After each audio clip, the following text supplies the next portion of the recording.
생기는 노폐물들을 다시 또 배출을 하게 되는 이런 과정들을 좀 갖게 됩니다. 그래서 소화계나 호흡계, 순환계, 배설계 뭐 이런 과정들을 통해서 이제 쭉 이루어지게 되는데요. 그거는 뒤에 가서 좀 그림으로 좀 다시 좀 간략하게 설명을 좀 드리도록 하고요.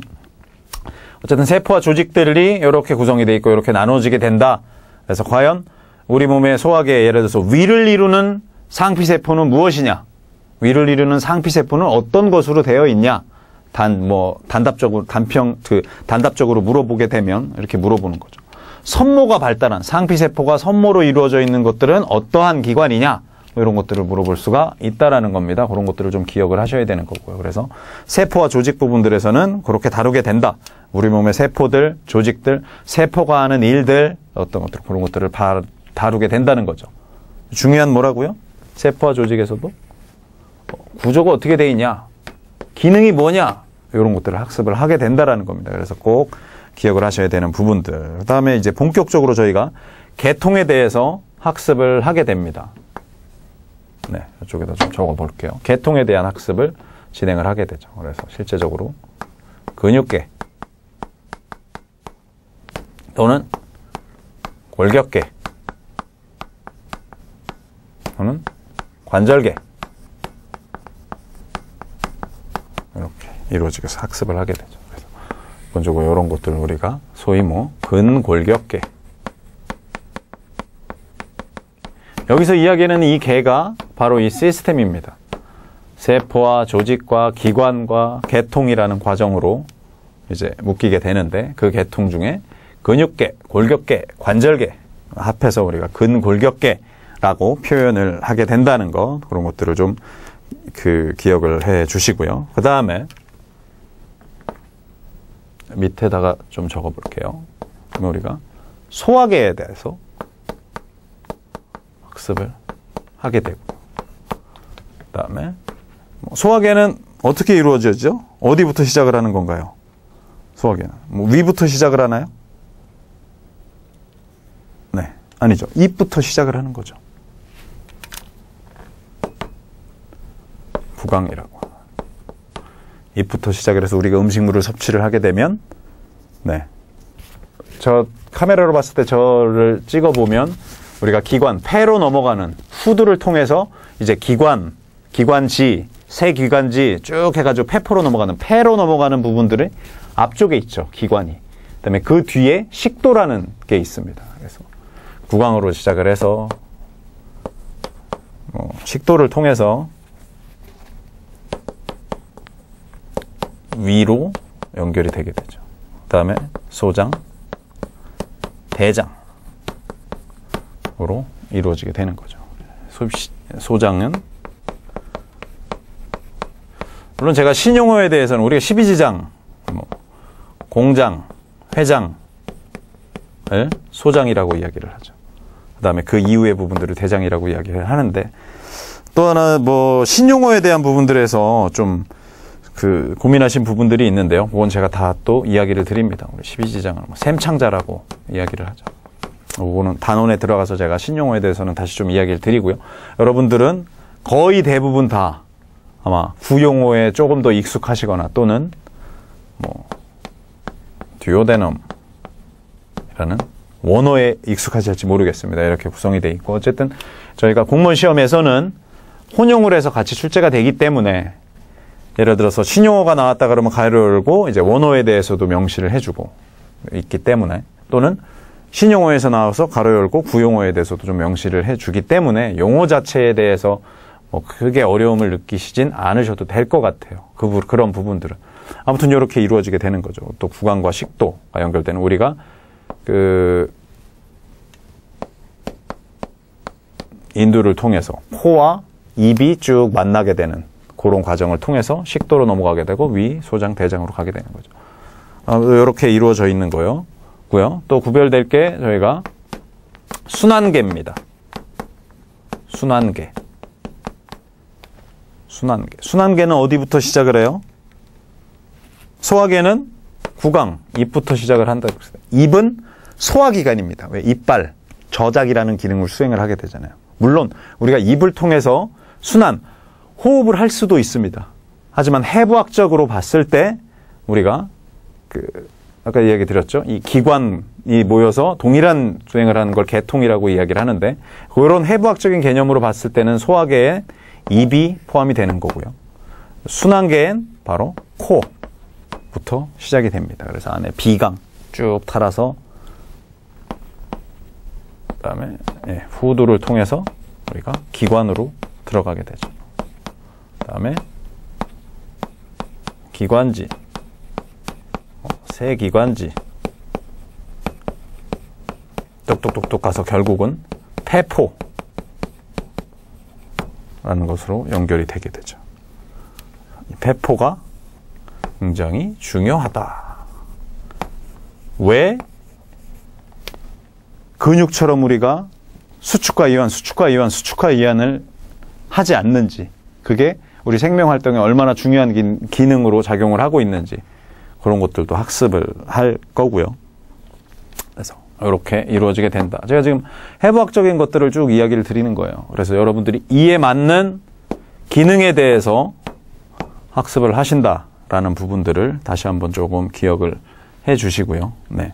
간략하게 조금 지우고 여기다가 좀 다시 좀 써 볼게요. 위에다가 쭉 좀 뒤에 가서 다시 좀 연결해서 나가야 되기 때문에. 그래서 해부학적인 내용들 꼭 기억을 하시고, 그런 해부학적인 내용들의 기능들이 무엇을 다루는지 꼭 여러분들이 학습을 하셔야 된다라는 것들을 좀 기억을 하셔야 될 것 같습니다. 그 다음에 또 어떻게 이어지게 될까요? 순환계까지 조금 이야기를 드렸고요. 네.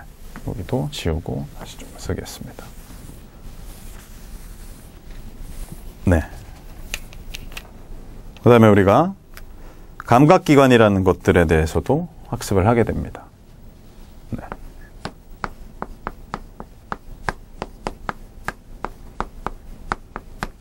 우리가 일반 감각, 특수 감각,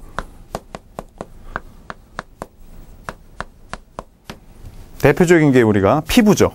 또는 시각,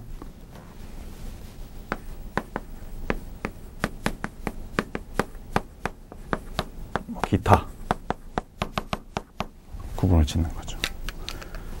피부는 해부학적으로 어떻게 이루어져 있는지, 어떤 층들로 이루어져 있는지, 그런 것들을 좀 학습을 하는 거고요. 그래서 어떤 부분들에서는 굉장히 땀 분비가 많이 우리 해부학적으로 인체에 대해서 일어나는 부분들이 있고요. 또 어떤 데서는 땀 분비가 없는 조직들도 있죠. 대표적인 게 저쪽에 이제 생식계 그 부위를 가서는 땀 분비가 거의 없게 되죠.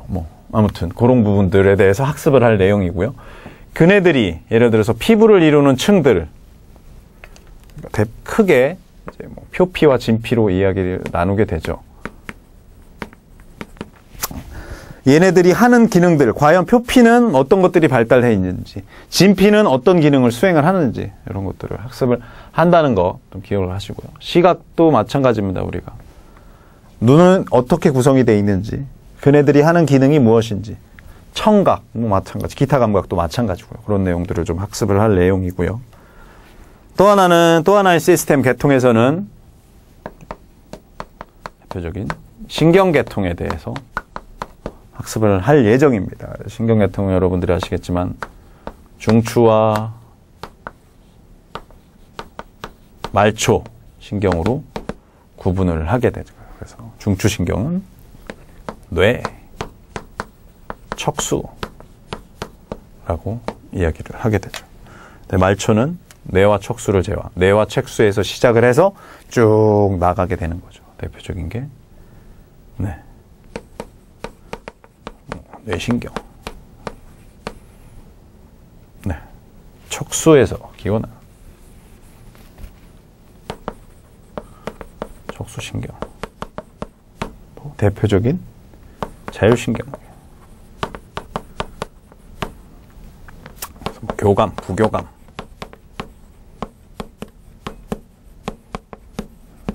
이렇게 구성을 하게 된다는 것들. 그래서 신경계통이 하는 해부학적인 구조가 어떻게 되어 있는지, 그런 것들을 학습을 할 예정이고요. 뇌가 어떻게 나누어지는지, 어떻게 이루어져 있는지 것들을 학습을 내고, 그네들이 하는 기능이 무엇인지, 척수도 마찬가지입니다.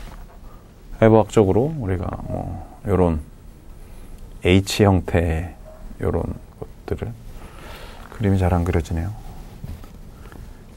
요렇게 취하고 있죠. 원 안에 여기를 앞쪽이라고 하고 여기를 뒤쪽이라고 하게 되면 우리가 뒤쪽으로 감각이 들어오게 되고 앞쪽으로 운동신경들이 나가게 되는 거죠. 물론 이런 것들이 이렇게 합쳐져서 이렇게 들어옵니다. 오다가 감각은 척수의 뒤쪽으로 쭉 해서 필요하다면 쭉 해서 뇌 쪽으로 쭉 올라가기도 하고요. 또 필요하다면 바로 척수에서 감각으로 들어왔다가 바로 다이렉트로 하나, 두 개의 위쪽 척수로 올라가는 게 아니라 바로 그 척수 레벨에서 바로 다이렉트로 운동으로 신호를 내보내기도 하죠. 아무튼 이렇게 구성이 돼 있다는 것들에 대해 신경계에 대해서 해부학적으로 어떠한 구조 형태를 취하고 있는지 그네들이 하는 기능이 무엇인지 대표적인 거죠. 뭐 교감신경이 하는 기능이 무엇인지 부교감신경이 하는 기능이 무엇인지 그런 것들을 물어보는 거죠. 그래서 교감신경은 우리가 fight and flee라고 표현을 하죠. fight 싸울 때 어떻게 하나요? 눈 작아지나요? 싸울 때 소화 잘 되나요? 그렇지 않죠. 싸울 때 혈관이 수축된다. 우리가 싸우는 상황들을 감안하면 되죠. 힘이 꽉 들어가죠. 혈관 수축되죠. 눈 커지죠. 소화 잘 되나요? 소화 잘 안 되죠.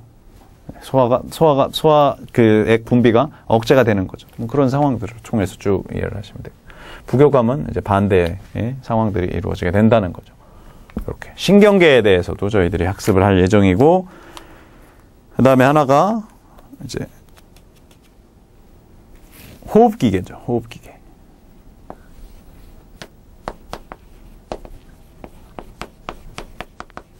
앞에 이제 순환계에서 이제 그 순환기계에서도 이야기를 드렸지만 우리가 뭐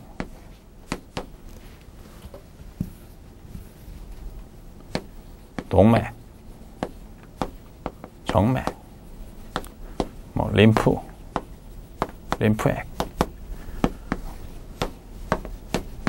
그러니까 순환기계에서 학습을 하게 되는 거죠.